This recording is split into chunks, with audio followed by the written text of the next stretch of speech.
Salam sejahtera untuk kita semua, Shalom.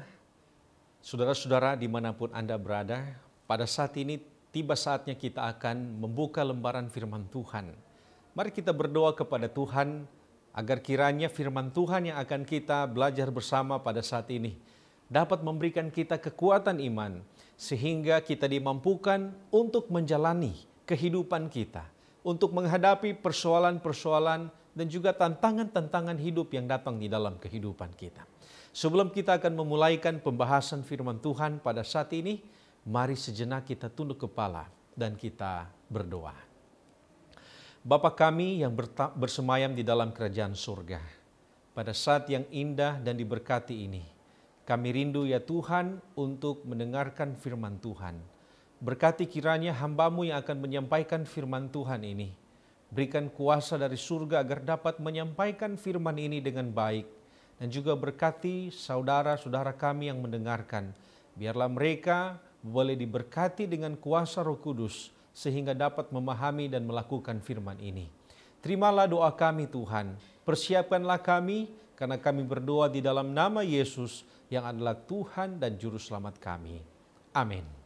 Saudara-saudaraku yang terkasih, judul firman Tuhan kita adalah ketika Allah memilih Anda. Saudara-saudara, kalau saudara membuka Alkitab saudara mengenai kisah tentang Nabi Elia, Elia adalah nabi yang terkenal. Dan Elia ini adalah nabi yang berani melawan Raja Ahab dan juga Ratu Isabel. Pada saat itu Israel mengikuti dewa Baal yang dibawa oleh Isabel dari negerinya, yaitu dia berasal dari wilayah Fenisia, di mana Fenisia ini ada kota-kota yang terkenal yang biasa kita dengarkan seperti Tirus, seperti Sidon, dan salah satunya adalah Sarfat. Sarfat adalah bagian dari wilayah Fenisia, tempat asal dari Ratu Isabel ini. Dan Elia sebagai Nabi Allah, Elia menunjukkan bahwa jika dia ini adalah milik Allah dan dia tidak mau bergabung dengan apa yang dibawa oleh Ratu Isabel ini. Dan kemudian Allah memanggil Elia untuk berdiri di hadapan Raja Ahab dan mengumumkan hukuman ilahi bagi bangsa Israel. Pesan Elia adalah dalam beberapa saat atau di dalam beberapa waktu, hujan tidak akan turun di atas Israel kecuali dia mengatakannya. Kemudian Allah mengirim Elia di sungai yang bernama Sungai Kerit. Dan di sanalah setiap pagi dan malam burung-burung gagak membawa makanan kepada Nabi Elia. Dan ketika sungai itu kering karena kekurangan hujan, maka Allah mengirimkan Elia untuk pergi ke sebuah tempat yang disebut Sarfat. Di sana Allah mengutus Elia dengan tujuan agar Elia boleh menerima atau diberikan makanan dari seorang janda yang akan dia temui. Nah, saudara-saudara, selama Elia berada di sana, Allah mengirimkan mereka persediaan makanan yang ajaib. Dan mari kita lihat beberapa pelajaran penting dari kehidupan janda Sarfat yang akan kita bahas bersama-sama pada kesempatan ini. Yang pertama, mari kita lihat apa situasi yang dihadapi oleh janda ini. Saudara, kalau Anda membuka di dalam kitab 1 Raja-Raja pasalnya yang ke-17, ayatnya yang ke-9, maka kita akan menjumpai situasi dari kehidupan janda ini yang hidup tanpa harapan. Di sana dikatakan, bersiaplah pergi ke Sarfat yang termaksud wilayah Sidon dan diamlah di sana. Ketahuilah, aku akan memerintahkan seorang janda untuk memberi engkau makan. Nah, saudara-saudara, apa yang akan saudara pikirkan jika saudara adalah Elia? Ketika saudara melihat sungai telah kering, dan ketika itu Allah mengatakan bahwa saudara harus pergi ke Sarfat, ada seorang janda yang akan memberi makan. Mungkin kita akan mengatakan di dalam hati kita, ini pasti janda yang kaya. Dia pasti akan menyediakan kebutuhan yang kita perlukan. Ada banyak makanan di rumah janda ini. Tentu saya akan ke sana dan pasti akan menerima banyak berkat. Nah, saudara baca di dalam ayat yang ke-10.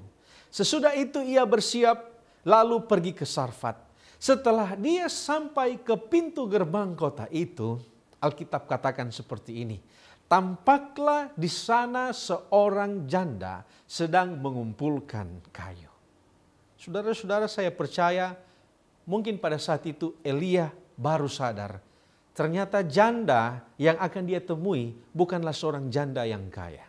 Dia adalah seorang janda yang sementara mengumpulkan kayu api. Hal ini memperkenalkan siapa janda ini, bagaimana kehidupannya.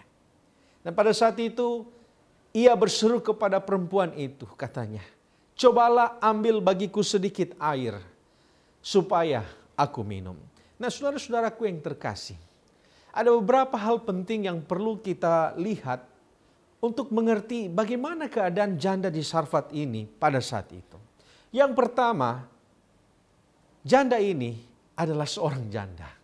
Nah, saudara mengerti pada saat itu situasi sementara sulit dan biasanya wanita itu bergantung kepada suami, baik untuk tempat tinggal dan untuk perlindungan mereka. Mereka adalah orang-orang yang lemah, tetapi sayang sekali wanita ini adalah seorang janda. Itu berarti dia adalah seorang yang mengurus kehidupannya. Tidak ada orang yang memberikan dia makanan atau memberikan dia perlindungan. Dia harus mencari nafkah seorang diri karena dia adalah seorang janda. Dan yang lebih parah lagi, dia memiliki anak. Mengurus anak sendirian bukanlah hal yang mudah. Dia adalah seorang janda yang harus bekerja keras. Dia bekerja sendirian dan dia harus menafkahi anaknya itu. Dan yang lebih parahnya lagi, dia adalah seorang janda dan tinggal di Sarfat. Kalau mungkin dia di Israel, ceritanya berbeda. Mengapa? Oleh karena di Israel ada hukum yang mengatur status janda. Jika janda itu tinggal sendirian, maka bangsa ini memiliki hukum yang mengatur kesejahteraan orang miskin, janda dan yatim piatu. Tetapi sayang sekali, janda ini tinggal di Sarfat. Dia tinggal di daerah Sidon, tempat orang-orang yang menyembah berhala. Apa masalah hidupnya? Di dalam ayat yang ke-12, perempuan itu menjawab, "Demi Tuhan, Allahmu yang hidup, sesungguhnya tidak ada roti padaku sedikit pun." Saudara bisa lihat, pada saat itu mereka sementara menderita kelaparan, dan pada saat itu ketika Elia datang meminta makan, janda ini mengatakan tidak ada roti di rumah. Dan bukan saja itu, janda ini melanjutkan seperti ini, "Kecuali segenggam tepung dalam tempayan dan sedikit minyak dalam buli-buli." Dia tidak punya makanan. Yang ada pada dirinya saat itu hanyalah segenggam tepung dan sedikit minyak di dalam buli-buli. Bisakah saudara bayangkan kehidupannya? Seorang janda yang harus menghidupi anaknya, tinggal di daerah orang penyembah berhala, dan saat itu tidak ada makanan di dalam rumahnya, hanya segenggam tepung dan sedikit minyak di dalam buli-buli. Elia meminta roti untuk dimakan, dan dia hanya memiliki segenggam tepung dan sedikit minyak di dalam botol. Apa rencana dari orang ini? Ketika dia dalam masa sulit, yang sangat sulit seperti ini, kira-kira apa tujuan dari hidupnya? Di dalam ayat 12 di sana dikatakan, "Dan sekarang aku sedang mengumpulkan 2-3 potong kayu api. Kemudian aku mau pulang dan mengolahnya bagiku dan bagi anakku. Dan setelah kami memakannya, maka kami akan mati." Rencana hidupnya adalah untuk mati. Pernahkah saudara menghadapi situasi yang sama? Saudara hidup di tengah-tengah kehidupan yang tanpa harapan, dan rencana satu-satunya adalah untuk menghadapi kematian. Mengumpulkan kayu dan mati. Itulah akhir dari hidup janda ini. Dia putus asa, kehidupannya tanpa harapan. Mati adalah jalan keluar dari situasinya. Dia tidak memiliki pilihan lain. Apakah kita berada atau pernah mengalami situasi yang sama dalam kehidupan kita? Hidup dalam keadaan tanpa harapan, penyakit yang semakin memburuk, pernikahan yang retak, krisis keuangan, mungkin ditipu ataupun hutang yang menumpuk. Putus asa karena kematian orang yang kita cintai. Depresi, putus asa karena masalah apa saja. Atau mungkin saudara memiliki 1000 alasan yang saudara alami saat ini. Sehingga saudara putus asa. Saudara bertanya, kapan ini akan berakhir? Saudara melihat bahwa tidak ada masa depan, tidak ada harapan di dalam kehidupan saudara. Alkitab pernah menceritakan beberapa orang yang merasakan hal yang sama. Entah Yunus yang sementara berdoa di dalam perut ikan. Ataupun Yakub yang ketika mendengar Yusuf, anak yang dia cintai, mati. Ada banyak yang disebutkan, tetapi saya mengerti. Anda tahu apa yang kita maksudkan saat ini. Ada saat-saat ketika kita takut. Ada saat-saat ketika keadaan tanpa harapan terlihat dalam kehidupan kita. Ada saat-saat ketika kita tampaknya tidak memiliki jalan keluar. Kita stuck di satu tempat dan tidak ada jalan yang harus kita tempuh. Salomo, orang yang berhikmat sekalipun, pernah berkata, ketika aku meneliti segala pekerjaan yang telah dilakukan tanganku dan segala usaha yang telah kulakukan untuk itu dengan jerih payah, lihatlah, segala sesuatu adalah kesia-siaan. Salomo mengatakan di dalam Pengkhotbah 2 ayat 17, oleh sebab itu aku membenci hidup. Apa yang saudara rasakan saat ini? Entah itu sama dengan yang dirasakan oleh janda. Tetapi kadang kita melihat, banyak orang yang melihat bahwa kematian itu adalah solusi dari persoalan kita. Apakah Anda pernah berada pada situasi ini? Ataupun Anda berada pada situasi itu hari ini? Saudara-saudara, cerita ini adalah cerita yang menarik. Di tengah kesusahannya, wanita ini memiliki iman. Sarfat ini adalah kota di Fenisia, daerah asal Ratu Isabel. Itu adalah daerah atau dari bangsa orang non-Yahudi yang penuh dengan penyembahan dewa kesuburan. Dia adalah calon yang tidak layak dipilih di dalam rencana Allah ini. Di Israel ada banyak janda-janda juga yang hidup di dalam kesulitan, hidup di dalam kemiskinan, dan hidup dalam masa-masa sulit pada saat kelaparan itu. Tetapi Tuhan memilih untuk mengirim nabinya Elia ke kota Sarfat, di rumah janda non-Yahudi yang bahkan tidak dapat merawat dirinya sendiri dan anaknya.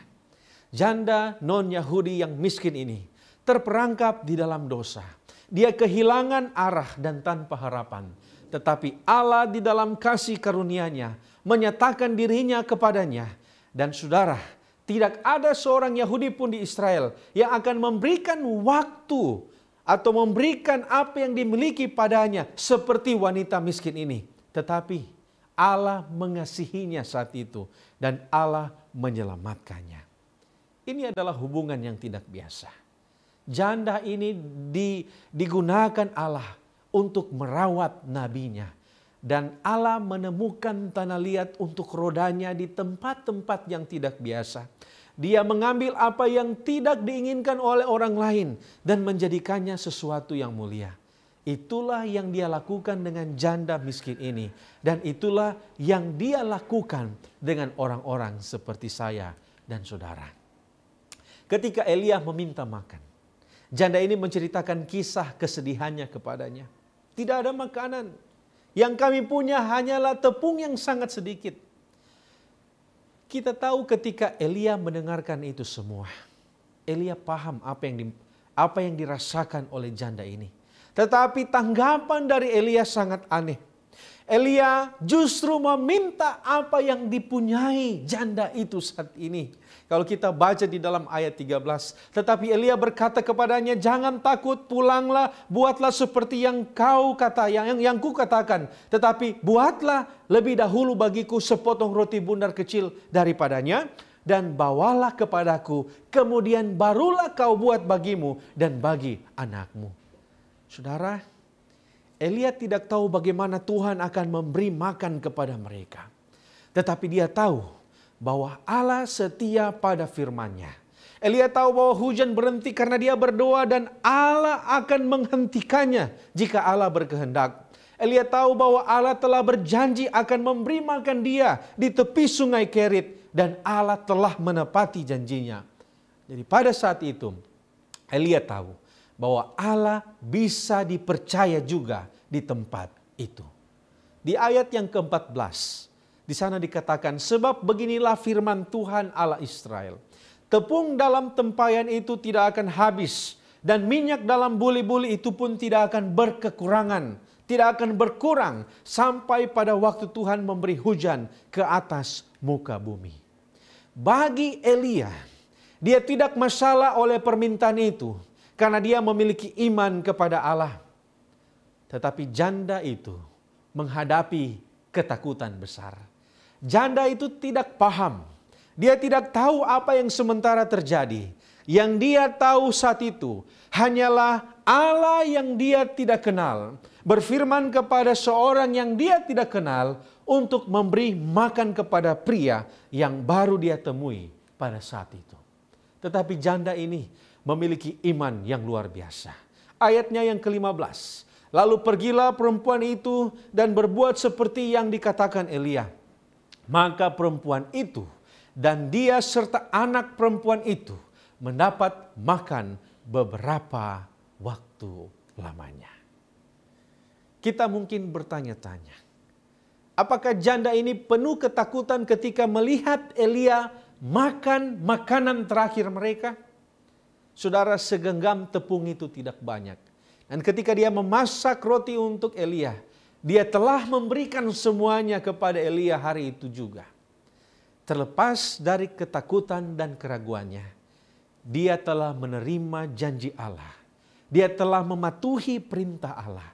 Dia melakukan apa yang dimintakan oleh Allah. Dan mujizat terjadi hari itu juga di rumah janda ini. Saya mungkin tidak memahami situasi yang saudara miliki. Tetapi itulah yang terjadi. Kita tidak tahu situasi yang mustahil yang sedang kita hadapi saat ini. Tetapi apapun yang saudara alami saat ini, Allah itu dapat dipercaya. Terlepas dari situasi yang kita hadapi, Allah itu masih saja dipercaya hingga saat ini. Jika saudara memiliki hubungan dengan Allah seperti janda ini, maka Tuhan akan merawat kita. Dia akan memenuhi setiap kebutuhan kita. Filipi 4 ayat 19. Dia akan berjalan bersama dengan kita di setiap langkah kita. Ibrani 13 ayat 5. Dia akan menjaga kita agar kita selamat dari bahaya. Yesaya 43 ayat 2. Dia akan memikul kita ketika kita tidak dapat berjalan lagi. Ulangan 33 ayat 27. Janji-janji ini dan ribuan janji-janji lainnya diberikan Tuhan kepada kita. Dan tugas kita hanyalah percaya Tuhan pasti menepati janjinya. Saudara-saudara, janda itu taat kepada Allah dan Allah menghormati. Elia diberi makan dan janda ini bersama dengan anaknya juga diberi makan. Sebagaimana Allah di dalam situasi ini, Dia juga akan berlaku benar di dalam situasi saya dan saudara. Saudara-saudaraku yang terkasih, apabila kita melihat cerita ini, 3 tahun berikutnya, janda ini setiap kali dia menggunakan makanan atau minyaknya selalu cukup untuk kebutuhannya. Ketika dia melihat buli-bulinya setiap hari selalu terisi dengan minyak. Ini adalah mujizat yang besar. Saya tidak tahu bagaimana Allah melakukannya. Tetapi Dia telah melakukannya bagi janda ini di Sarfat. Dia meminta sedikit yang ada dan Dia memberikan lebih banyak kepada kita. Jangan pernah takut memberikan milik kita kepada Tuhan. Memberikan kepada Tuhan apa yang kita miliki, entah itu waktu, entah itu kehidupan, entah itu harta kita. Allah sudah terbukti dan sangat terbukti. Dia telah memilih kita untuk menjadi saluran berkat-Nya. Tugas kita adalah menjadikan Tuhan satu-satunya Tuhan di dalam kehidupan kita. Allah telah memberikan segalanya bagi kita. Bahkan anaknya yang tunggal telah Dia berikan. Apalagi kebutuhan saya dan saudara. Sementara negeri itu kelaparan, janda dan anaknya memiliki makanan sampai hujan datang. Allah merawat mereka dan situasi yang tampaknya tanpa harapan menjadi situasi yang penuh dengan pengharapan. Saudara-saudara, seorang tentara pada tahun 1949 baru saja pulang dari Perang Dunia yang kedua. Situasi di Amerika saat itu jalan-jalan dipenuhi dengan orang-orang atau laki-laki yang berseragam tentara. Banyak tentara ini menumpang mobil, hendak pulang ke keluarga mereka. Dan di rumah-rumah terjadi kegembiraan karena kepala rumah tangga ataupun anak-anak laki-laki di dalam rumah tangga telah pulang ke rumah. Tapi berbeda dengan tentara yang satu ini. Saat itu dia berada di rumah sakit. Ibunya sakit ginjal dan dia membutuhkan donor darah. Dokter katakan kepada pemuda ini bahwa jika engkau tidak mendapatkan darah untuk ibumu, maka besok ibumu pasti mati. Saudara-saudara, masalahnya di sini adalah golongan darah yang dimiliki oleh ibunya adalah golongan darah AB negatif. Golongan yang sangat sulit untuk ditemukan bahkan hingga saat ini. Tidak ada harapan bagi tentara ini. Dan dengan menangis dia pulang ke rumah. Dia menaiki mobilnya. Dia akan pulang ke rumah dan memanggil sanak saudara untuk berkumpul menyampaikan salam perpisahan kepada ibunya. Di tengah perjalanan ketika dia menangis, hatinya hancur. Ada seorang tentara yang berdiri di depan dan meminta untuk menumpang di mobilnya. Saat itu hatinya hancur. Dia berpikir, saya memiliki masalah, mengapa saya harus memperhatikan masalah orang lain? Tetapi dia berhenti dan dia mengizinkan tentara ini untuk masuk di dalam mobilnya. Ketika mobil ini berjalan, suasana di dalam mobil ini sangat-sangat tenang. Tidak ada percakapan yang terjadi. Sampai tentara yang menumpang ini melihat air mata yang selalu bercucuran yang jatuh di atas muka tentara ini. Dan kemudian tentara ini bertanya, apa yang membuatmu menangis? Tentara ini menceritakan, ibu saya sementara ada di rumah sakit dan kami sulit mendapatkan golongan darah AB negatif. Oleh karena itu dokter mengatakan bahwa besok pagi ibu saya pasti akan mati. Tentara yang menumpang ini kemudian dia mengambil kalungnya, ID tentaranya, dan dia serahkan kepada tentara ini. Di sana tercantum nama dari tentara ini, dan juga ada golongan darah, dan itu adalah golongan AB negatif. Mereka langsung memutar mobil, mereka pergi ke rumah sakit, dan saudara puji Tuhan, ibunya dapat diselamatkan. Ibunya hidup 47 tahun lagi. Ibunya wafat tahun 1996. Tetapi sejak saat itu, mereka tidak tahu siapa tentara yang memberikan darahnya pada malam hari itu. Mereka tidak tahu siapa malaikat yang berseragam tentara malam hari itu yang telah membawa golongan darah AB negatif kepada ibunya. Saudara, apa yang perlu Anda serahkan kepadanya hari ini? Seberapa besar situasi yang Anda hadapi saat ini? Seberapa besar penyakit yang bersarang di dalam tubuh saudara? Seberapa besar kebutuhan yang mendesak, yang rindu Anda dapatkan saat ini? Ataupun seberapa hebatnya dosa yang masih digumuli? Percayalah kepada Tuhan. Dia akan membuat mujizat. Dia akan memberikan kemenangan kepada kita pada hari ini. Karena Dia telah memilih saya dan saudara. Sehingga Dia mati di atas kayu salib untuk kita semua. Mari kita berdoa agar kita dapat melihat maksud Tuhan di dalam kehidupan kita. Bapa kami yang bertata di dalam kerajaan surga. Terima kasih atas berkat dan pertolongan Tuhan. Kami boleh mendengarkan firman-Mu. bagaimana pengalaman dari seorang janda di Sarfat mendapatkan kasih karunia dari Tuhan oleh karena dia percaya kepada Tuhan. Seberapa sering kami menghadapi kehidupan tanpa harapan dan seakan-akan kematian adalah jalan keluar dari persoalan kami. Tetapi pelajaran kami pada saat ini mengajarkan bahwa Tuhan akan memberikan kami kemenangan. Tuhan akan memberikan kami jalan keluar. Dan Tuhan akan menyediakan kehidupan yang penuh dengan pengharapan, asalkan kami percaya. Terima kasih Tuhan, Engkau telah memberikan apa yang kami butuhkan. Dan apabila sampai saat ini ada saja pergumulan-pergumulan yang dirasakan oleh sahabat-sahabat kami yang menyaksikan penyiaran ini, biarlah Tuhan melawat mereka. Dengarkanlah doa-doa mereka dan berikanlah mereka jalan keluar yang patut untuk mereka, sehingga mereka dapat menyelesaikan masalah mereka dengan bergantung kepada Tuhan. Bapa di surga, kami percaya bahwa Tuhan selalu memberikan kemenangan kepada kami atas segala pencobaan yang kami hadapi. Kuatkan iman kami, dan biarlah kami akan terus mengandalkan Tuhan, sehingga kami dapat melihat Tuhan ketika kami masuk di dalam kerajaan surga. Inilah doa dan permohonan kami ya Tuhan, ampuni kami, karena kami berdoa di dalam nama Yesus, yang adalah Tuhan dan Juru Selamat kami. Amin.